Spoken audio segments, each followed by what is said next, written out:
వాతాపియాసుంటోళ్ళ మాటలు, వాతావరణ శాఖల ప్రకటనలను అస్సలు నమ్మబుద్ధి కదా నాకైతే. అరే స్లాబ్ మీద మిరపకాయలు ఆరవోసుకోవచ్చని హైదరాబాద్ వాళ్ళంటే, అబ్బో ఇలా ఎండగొట్టది, మబ్బువడి తడితడిగానే ఉంటుంది అని విశాఖపట్నం వాళ్ళు అంటారు. ఢిల్లీ కేంద్రమేమో డేంజర్ ఉంటుంది అని ఈయన్నే బుగులు పట్టిస్తుంటుంది. ఎవరిని నమ్ముడు, ఎవరిని నమ్మకపోవడు? వెనకట్లెక్కనే ఇప్పుడు కూడా పంచాంగం నమ్ముకుంటేనే బెటర్ అనిపిస్తుంది.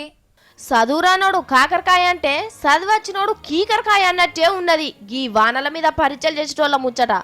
ఒకళ్ళు పరీక్షలు చేసేమో ఈ ఏడు వానలు పడతాయి కానీ బాగా పడాయి అని అంటారు.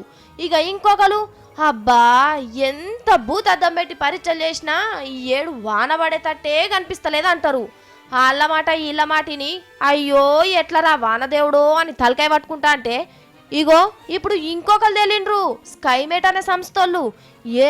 ఈ ఏడు వానలు జోర్దార్గా పడతాయి, చెర్లన్నీ వలుగులు వారుతాయి, కాల్వలు కొట్టుకపోయేంత వరదలు వస్తాయి. మా తెలివితోటి చేసిన పరీక్షల్లా ఈ ఏడు 102% వానలు పడతాయని తేలింది.